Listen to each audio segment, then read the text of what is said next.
Hello, everyone. Welcome to this week's binary episode of the Day Zero podcast. I'm Spectre, with me is Z.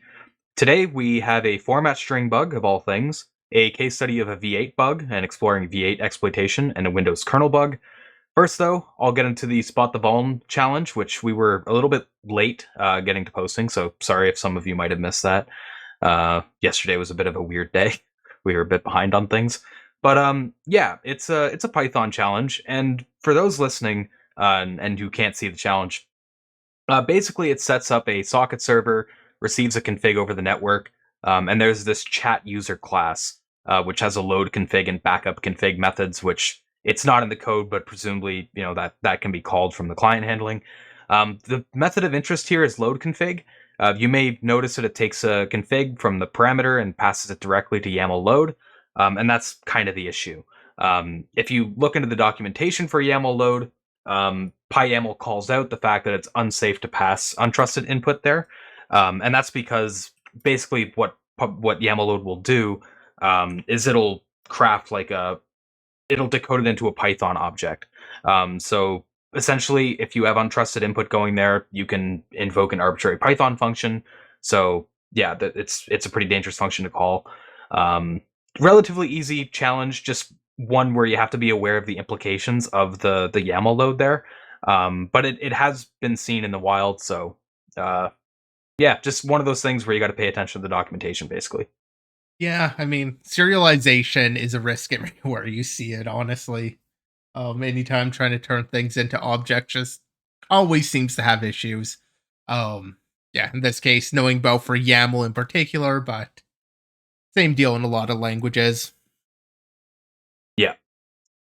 All right, so we're gonna start off the podcast with some sad news. It was announced today that CCC was canceled. Um, kind of figured it was going in this direction.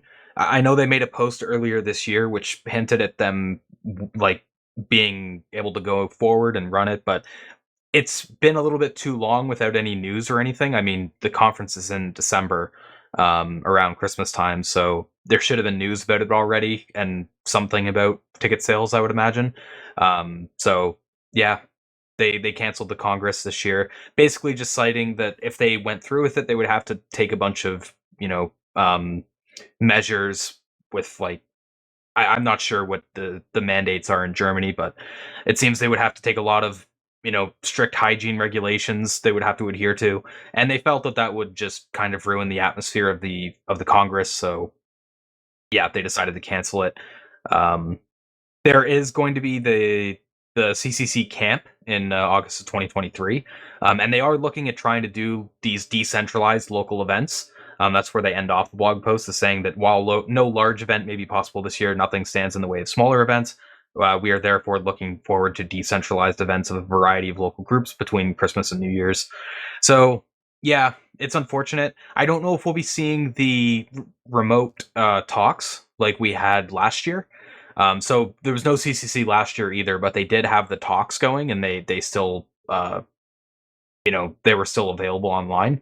Um, Not sure if they're going to try to do like a remote. I think they called it RC3, so remote C3. I don't know if they're going to try to do that again this year. They don't really call that out in the I blog post. doubt it. Considering they didn't run it last year, I assume that's not the type of event they want to run. Yeah, so it's actually going to be even more unfortunate this year than it was last year, because we're not even going to get the remote I don't experience think we there. got remote last year either. We got it in Yeah. 2020, but I don't think it was 2021. Oh yeah, you might be right actually. Man, for some reason 2020 and 2021 just blend together for me. Like it's like one big year. Um One big terrible event. IPR said we did for the past 2 years. Okay, yeah. I thought we got one last year, but I wasn't Oh, 100% sure. for some reason in my head, I'm thinking we didn't get, but whatever. I guess maybe they did. We do have the question though out of chat there if we'll be going to the C. Where is that here? C3 camp. Yeah, IABR asked the you two coming to the camp though. I mean, the summer does work better for me, but at the same time, the summer's also we like our summer breaks. At least for myself, I like going out hiking for months at a time. So I don't know. Too Yeah, early to I mean plan. It's something I'd be interested in. Like I've seen some of the stuff that comes from the camps, like the talks and stuff, and it would be a neat experience. Mainly, what I like going to the conferences for is just meeting up with people, though. To be honest, that was one thing CCC was really good for. A lot of the people I know and talk to online are in Europe. So people from North America I see at DEF CON. People from Europe I see more at CCC, but yeah, that's not going to be happening this year. And it sucks, like you said in chat. Like we were like just looking at like seeing if we could go and planning around that, but it seems that's no longer necessary because it's not happening. Um, and yeah, like CCC especially, it is like one of the better, if not the best, conference of the year. At least in like the more open conferences, like you have things like Offensive Con, which are really cool too. But I put those in a bit of a different class. They're more like professional oriented. Costs are higher to get into those Definitely conferences. costs are high. I was trying to think of how do I really explain the difference, because I mean there is DEF CON, which more people are familiar with, and it's pretty open. But IABR, I think hits it right. It's community driven. Yeah, Feels it's not like as just commercialized. Yeah, the whole experience of CCC is pretty different from even DEF CON or even like TorCon or B-Sides or something. The smaller ones, like I don't know, CCC just felt very different than other cons I've been to. it has its own vibe for sure. And yeah, that'll definitely be missed this year. Um, Hopefully next year we'll see CCC return.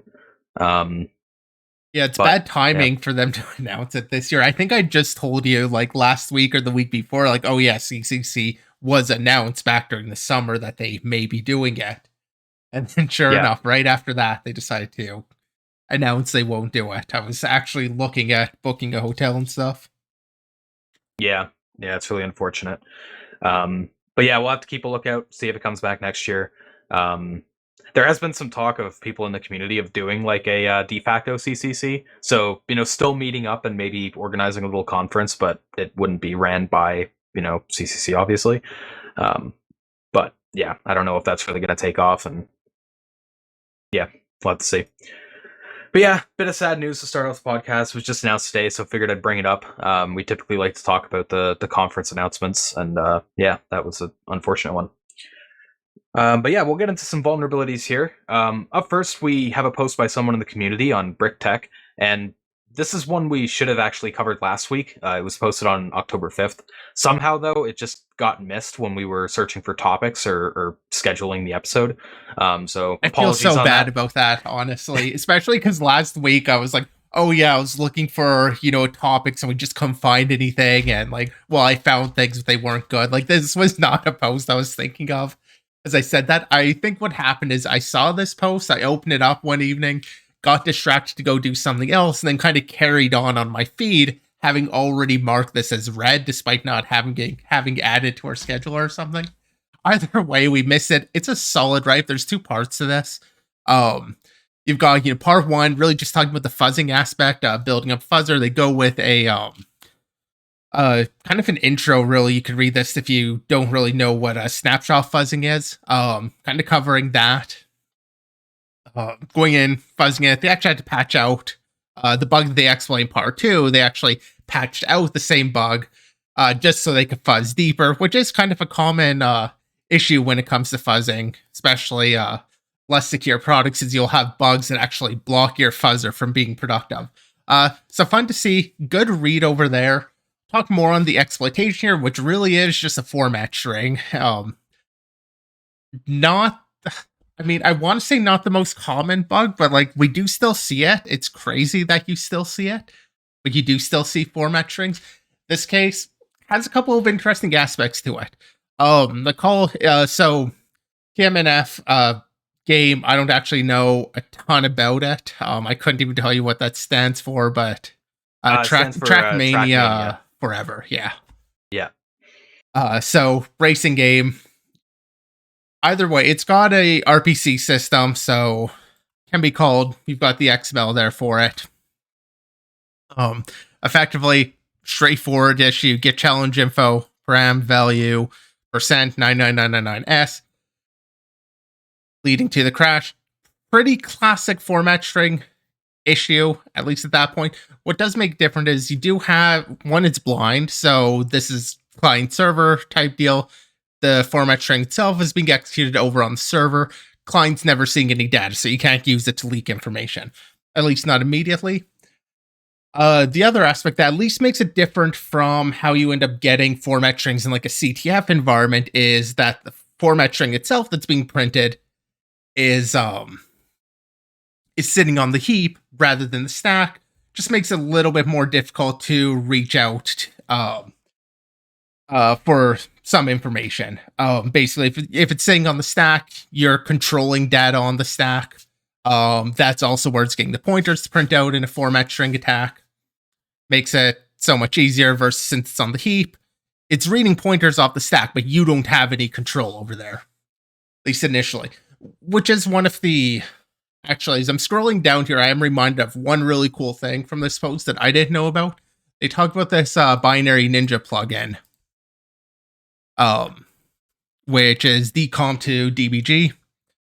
Basically just provides the decompiler output inside of Jeff or Pwnedebug. Which, yeah, that's pretty neat. Honestly, I never knew about that either. Yeah, seems like it would be really useful, especially in like a CTF environment. It just shows your decompilation right in line with everything else in your debugger, making that pretty useful. I assume it's going to share some of the other state, like if you rename variables or whatever. At least given what I looked at, seems like it would do some of that. So I do want to call that out. Getting into the exploitation. One of the things I really liked about this post is, first, it's a format bug. Format string bugs kind of have some fun aspects to them. It's one of those stupid issues that we still shouldn't be seeing, yet we do. And, usually they're going to be, they're going to be exploitable on Linux. On Windows, by default, you don't actually have the end specifier, so you can write with it by default. So, a little bit different there, but anyway, what he ends up going for one of the things I liked about this post was also how it went for talking about building up your primitive. So this wasn't just a straightforward format string exploit, put all your, what would be just popping until you get like your pointer off the stack. What I ended up going for was basically starting off with that initial primitive and then targeting the base pointers that already exist on the stack. And effectively, as it's going to be popping, so all your strings get popped from the format string, pop, pop, pop. You eventually reach a base pointer. And then you could use N to write to the target of that base pointer. Pop, pop, pop a little bit more, and you're going to land at that next base pointer, now with data that you controlled. So you can then write to an arbitrary address at that point.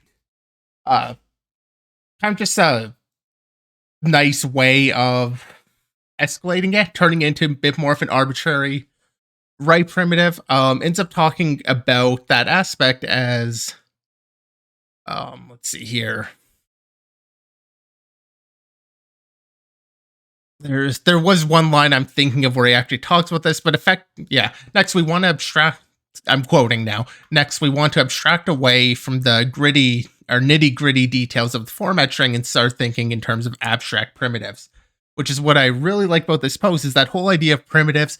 We harp on it a lot during the podcast as just like one of the key concepts to start getting your mind around, getting your head around, is thinking about things in terms of what primitive does this vulnerability give, rather than just in terms of like techniques, like just thinking about ROP or something. It's thinking about the primitive and what can you do with that. And that's what he goes for here in creating, just turning the format string, creating it into something, or having something that's a little bit more abstracted to be just a arbitrary write. It turns out and goes through a little bit more, which I'll kind of gloss over here. And turns this also into a leak, owing to the fact that there was no pi, and this was statically compiled binary. There was NX, so couldn't just do a straightforward injection of shellcode, but no pi, and I think it was no ASLR. Oh, I guess no pi kind of since it's static, ASLR doesn't matter. Anyway, no pi. So all of the addresses are fairly deterministic. So effectively, he used that to overwrite pointers for the one of the globals here, get server or G server name, sorry, and that's called as called in one Well, of the I think other it's through the XML get. I commands. think it's through the get version Get RPC version. That's call. what I was looking for. Yeah. Yeah. The RPC call get version uses this global variable for G server name. So by just targeting that global variable, um, overwriting that using the format string, overwrite that with your arbitrary value, you're now able to leak information because it just gets printed back out. Null terminated, I believe, but otherwise it's printed out. So you can print out any information that gives a bit of a leak, which can then ultimately goes on to write their own rob chain onto the stack. That calls and protect, making the stack executable and executing their rob chain, for the win in this case, or for the shell, I guess, really. But yeah, I mean, good write up, great example of just chaining the primitives to get something a little bit more powerful and a little bit more powerful until you actually get what you want. I really like this post. I honestly feel super bad that we missed it last week, especially because it was linked in our chat and definitely It's kind linked of in our came own up. Discord. Yeah, I feel super Yeah. bad about that. It is a solid post. Like I said, I think it's a great example about just doing the primitive chaining. So yeah, good post all around. Yeah, I don't think I've ever really seen primitive chaining done with format string. Typically, if you see a format string, it's kind of your bog standard, just pop in, get the arb right, and CTF style basically. Um, because in most contexts, like if you're in a more modern environment where you need to primitive chain, you're probably not going to be exploiting a format string bug No, because it's not the it's mostly example a of all. dead bug class. Yeah. So Yeah, yeah, and I it's kind mean, of a unique situation. yeah, it's a weird situation, but I feel like that makes it a little bit almost more accessible because format string bugs are some that people tend to get introduced to pretty early on in learning about exploit development.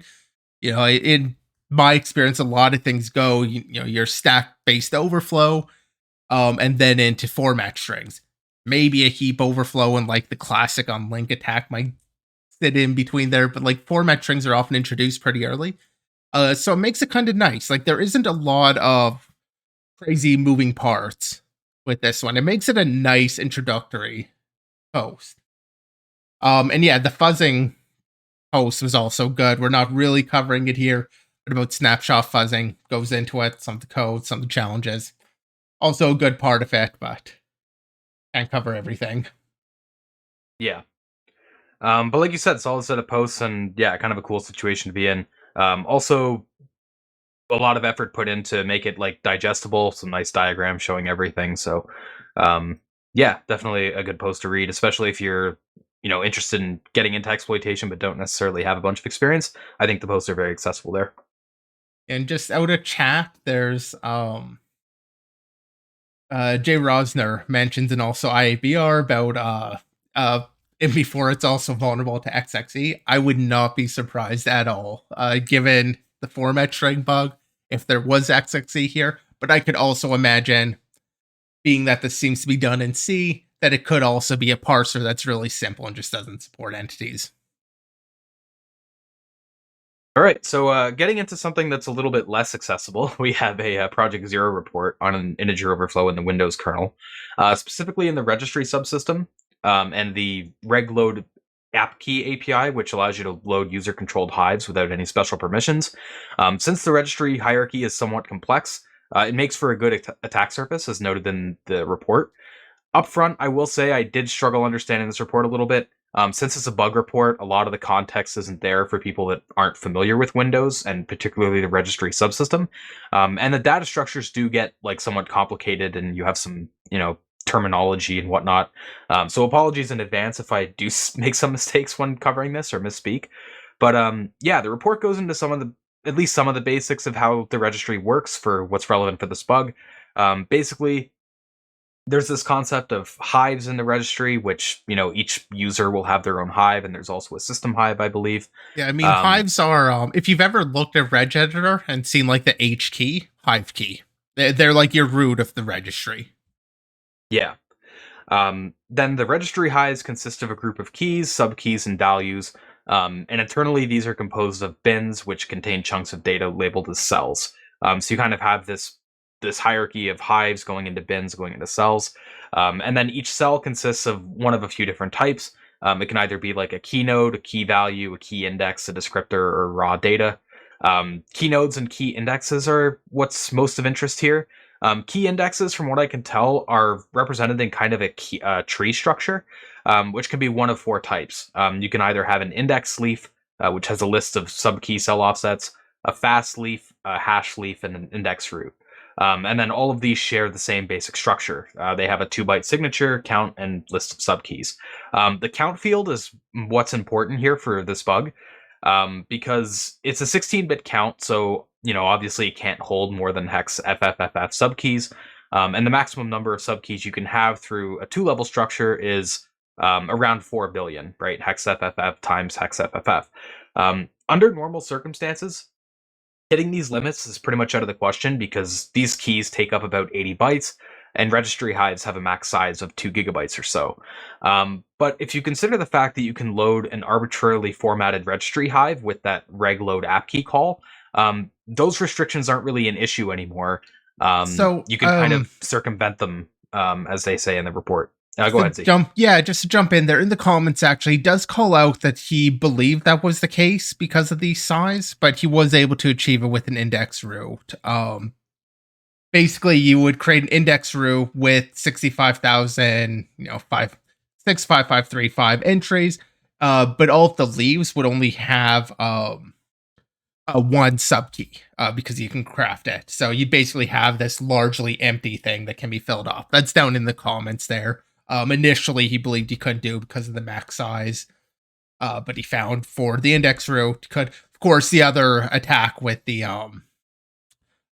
fast leaf was successful regardless. Yeah. So yeah, two attacks are highlighted in this report. First of it, which was an overflow via the fast leaves. So by crafting a hive which contains a fast leaf index with hex FFFF entries, you could just add one more subkey to it, which would then overflow back to 0. The way this causes an issue is somewhat subtle, and it kind of causes an issue later on, Can because I it causes a jump in desync. again? Yeah, go ahead. Sorry. With the fast leaf thing, kind of important to also mention that when you add, so the fast leaf does have the maximum number, and when it has this fast leaf so high at 0x FFF, yes, it overflows, but it overflows in the process of converting it into the index leaf. I think it's, yeah, fast leaf converts into index leaf. There are these rules on like if it's this size and this type, so many items it converts it. So it is kind of the straightforward sense of just that index goes up by once, but it also does that conversion to a different type of node. I just want to toss in there, kind of feels relevant as it changes the type, but I mean, the summary of it is, yeah, that it just adds 1 to that count and overflows. Yeah. And there's certain code, like comp find subkey by number, which relies on the count of the key index list to be in sync. So by causing it to go out of sync with this overflow, you can kind of break that assumption. When comp find subkey by number iterates the key index list, it'll end up going out of bounds. The report then talks a little bit about how that could be used for an arbitrary read write by doing some peep manipulation and getting NT rename key to dereference a crafted key address. Doesn't really go much further than that though. Kind of hand waves it. I'm not familiar enough with Windows and this subsystem to really comment on how feasible that is. But I can kind of take their word for it and suspect you can get an arb read right there, which Yeah, kind of answers Bleaka's question at a chat where it seems to be more impactful than a DOS. yeah, it does seem like, I mean, this is the registry, so you get your count set to 0, but you get that other the subkey count is still 32-bit value, so it's still going to be valid. Um And so you basically just get that out of bounds access later on in, as Spectre mentioned, the confined subkey by number that'll give you the out of bounds access. And you're in, like, registry has a lot of user controlled data, so I'm not surprised that at some offset you can get user controlled data. It's like a giant tree structure that you've got going on there. Tons of data's user controlled. So it seems completely believable to me. And they specifically talk about being able to get control. I believe they talk about it at least. I'm just trying to scan here to make sure I'm not talking too much, but uh, I thought they talked about actually where they could get an overflow pointer, but I'm not seeing it now, so perhaps I'm mistaken about that. Yeah, but regardless, it seems to be a fairly good primitive farm. It seems like you can do quite a bit because of how much user controlled data you have in this area. Um, So yeah, they do mention another attack as well, which is the index root overflow. But from what I understand, it's basically the same kind of idea. Confined subkey by number could end up dereferencing the out of bounds cell indexes, and you have the same exploitation strategy. But yeah, the core issue is just the fact that key index count field. And the fact that you can overflow it and make it go out of sync with other code, which causes some state problems that can cause memory corruption down the line. So it's a fairly complicated flow for this bug. It's not immediately obvious what kind of corruption you have. You also have to do some other work to trigger it in a way that is useful. But yeah, I mean, this seems like an attack surface that for a while hasn't really gotten much attention. Though we have seen a few reports this year looking into the registry more, so it wouldn't surprise me if we see more coming out of it. But yeah, Project Zero seems to be going through the registry attack surface and finding some pretty cool issues. So figured we cover this one as it is a bit more of a complicated bug, and there's probably more like it in there. A bit more complex, but still very much cool bug. I mean, I always Yeah, like seeing the int overflows. yeah, I will um, kind of mention with the index root overflow, it is a little bit different, at least in how it ends up getting exploited. Because when the trees kind of artificially empty because of that zero count, you end up having a binary search performed. Call out here. The binary search is performed over the range of 0x0 to 0x FFFF. Um, Basically, completely out of bounds, more out of bounds access going there. It is a little bit different from the fast leaf one, where it seems to be accessing a specific index, whereas this is doing a search. yeah. Unfortunately, though, unlike the last topic, they don't really go into any of the background because it's a bug report. So yeah, it's a bit of a tougher bug to understand if you wanted to dig into it a bit more. You will definitely have to do some digging and some research on the syscalls involved and whatnot. All right. Up next, we have a post on a case study of a V8 CVE from 2020. And this bug was an out of bounds write in V8 that affected Chrome prior to 83.0.4103.106. And yeah, obviously, bit of an older bug. This post is a bit older too. It was posted in August, but it kind of missed our radar. And I do like seeing browser stuff, so I Just think it's came still fair to across my cover. feed this week, so I'll include it. Yeah, it counts. Um, Post goes through a good bit of background on V8, particularly the various objects that are involved with the engine, such as JS objects and stuff. Which I will say, it seems like a good read if you want some background on V8 or just browser in general. He also goes through setting up a basic debugging and testing environment, but I'm mostly going to skip over that and just get to the vulnerability. Um, Bug is relatively simple as far as browser bugs go. It does involve JIT optimization a little bit, but it's mostly a JS core bug actually. And it seems that the functions for the new fixed array and new fixed double array would fail to check the length of a newly created array against the max length. And where the JIT optimization comes into play is because it's kind of assumed that those arrays are already safe.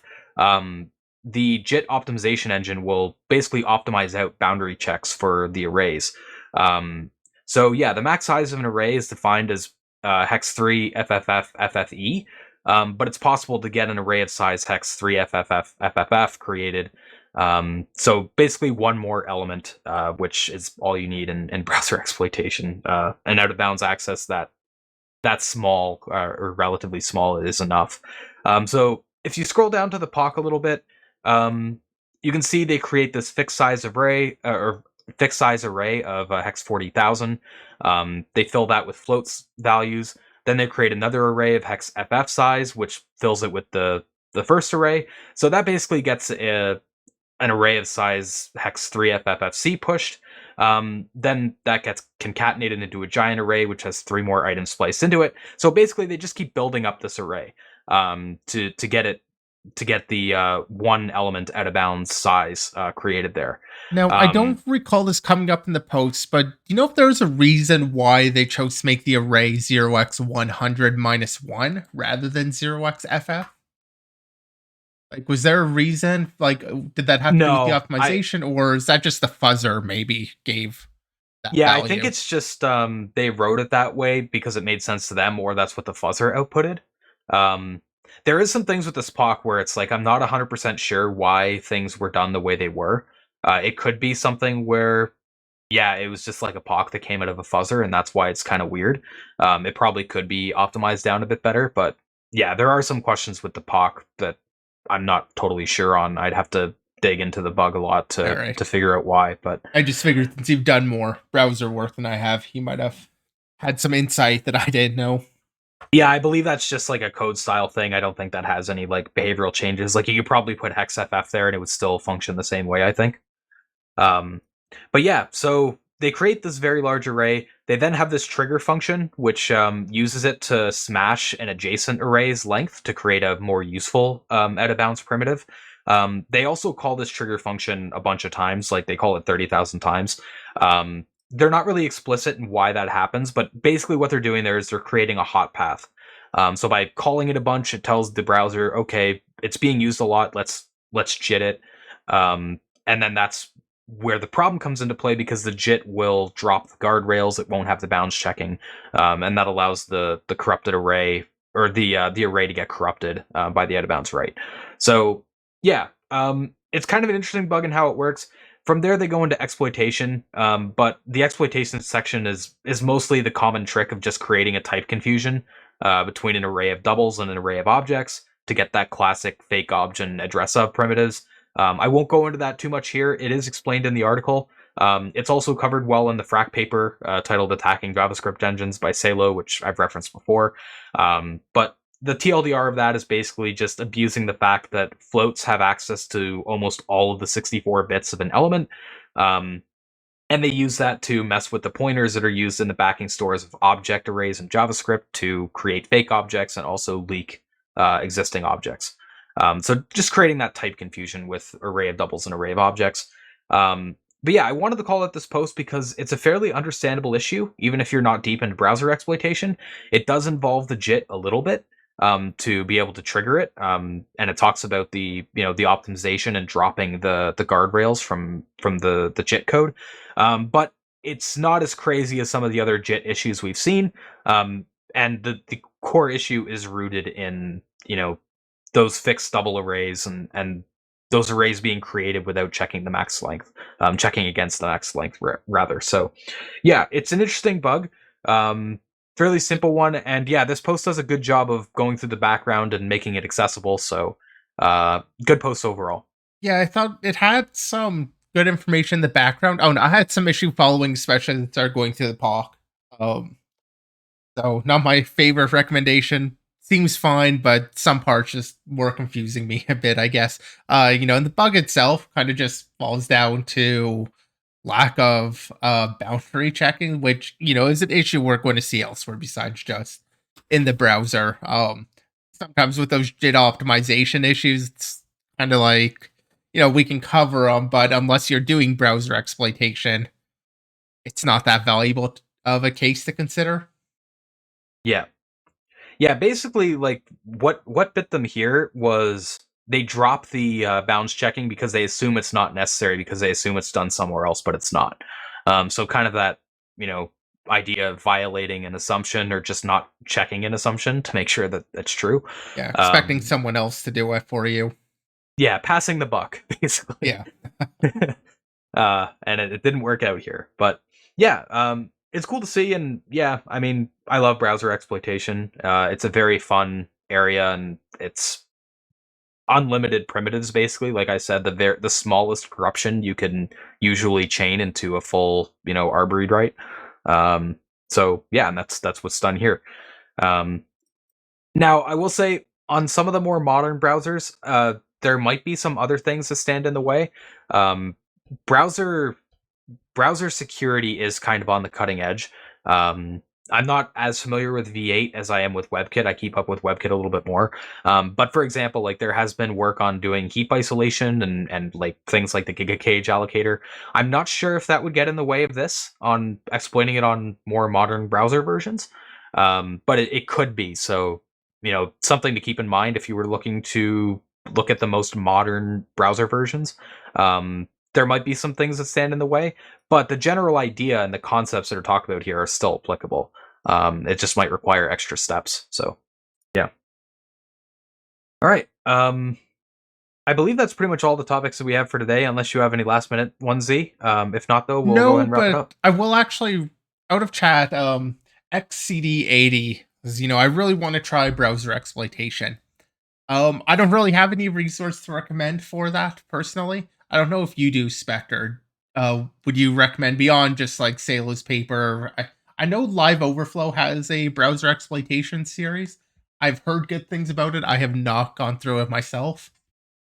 Yeah, I haven't checked that out. I meant to, and I just never got around to it. Yes, you said other than Salo's paper, not really.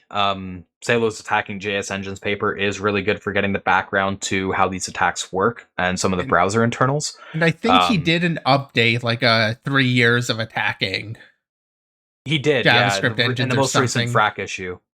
Yeah. Well, no, I think the most recent frac issue was still, yeah, that's the 2016 CV, but Offensive Con, I think he did.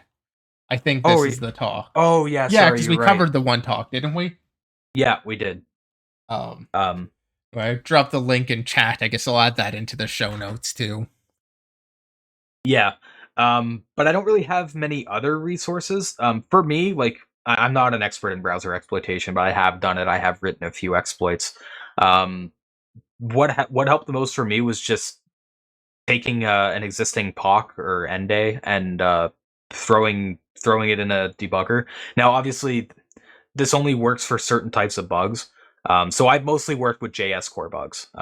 You kind of have these two, or well, actually, I guess three or more now, but there's like these different areas for browser bugs that are focused on. So you kind of have JS core, which is where a lot of the earlier bugs came from. There's not as many there anymore, though. It's been a pretty hammered attack surface.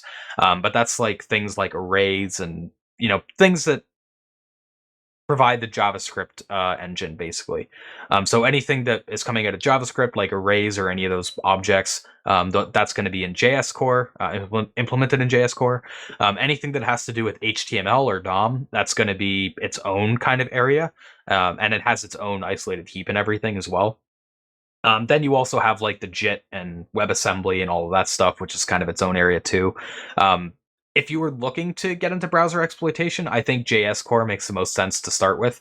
It's the easiest to debug because you can just use the JS Core directly. You don't have to worry about the DOM rendering or interference from any of the other components, really. Um, and then, yeah, so I would recommend starting out with the JS Core, basically. They're also typically the easier bugs to understand compared to the JIT ones. Um, and yeah, I just take endays and play with it in a debugger and see like what I can do, explore the primitive that I have, and just look at other write-ups and see what I can escalate to. Um, the last browser exploit I wrote, I spent probably like 2 weeks of like solid, 8 to 10 hours a day of hammering on it just to see what I could do, and eventually managed to make it work.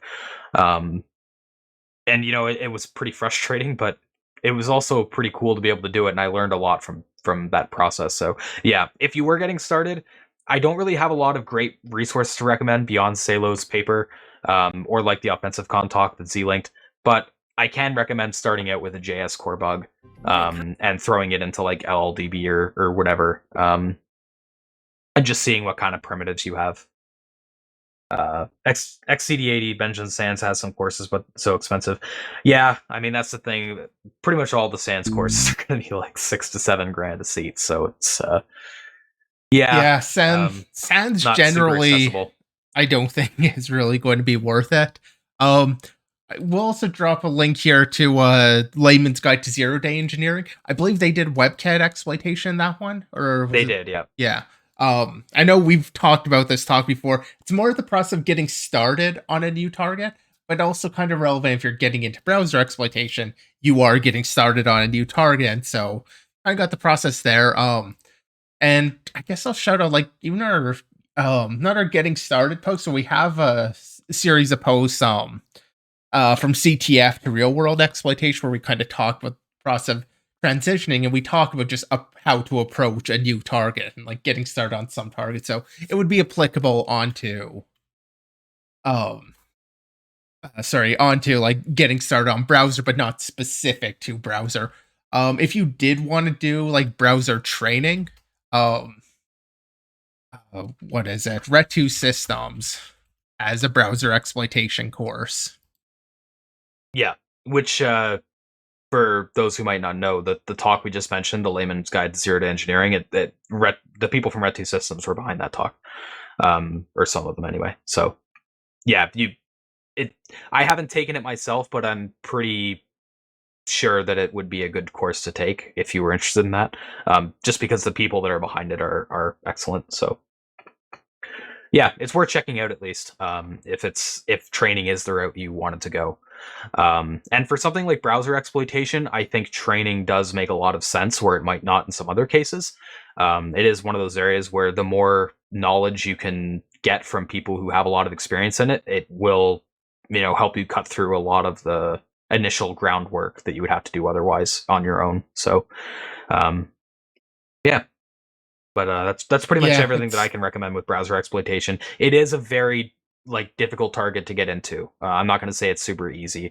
Browsers are probably the most complex piece of software that are out there. They're more complicated than operating systems, in my yeah, for opinion. sure. So No, I'd completely agree with that too. They're more complex in operating systems. They're oh, in a sense you've got more value in them. I think you can kind of argue about that versus like mobile OS stuff, but they're very active, updated, so like mitigations are always changing. There's just so much going on with browsers. Yeah, it's a very complex target to get started with. the I meta kind of moves agree. Like, quickly. say again? The meta moves quickly, Yeah, so you kind of have to keep up with it. And if you're getting into it, you have to do a lot of catch up work. yeah, and unfortunately, I will say I don't know the cost of the training for browser exploitation. I know they do run it sometimes, but I don't think it's really cheap either. Like it is probably in that sense realm again, but because I think they do mostly as in person. I might be mistaken on that, which usually has a premium on a 4 or 5 day course. So, Yeah, but I'd recommend this over something like Sans. yeah, for sure. All right. But with that out of the way, that's pretty much everything we have for today. As always, the pod will be up on YouTube, Spotify, Apple Podcasts, and other platforms tomorrow. Remember to follow our Twitter and join our Discord if you want to see notifications of when stuff goes up, or streams, or just to join the discussion. And yeah, with that said, we'll see you all next week.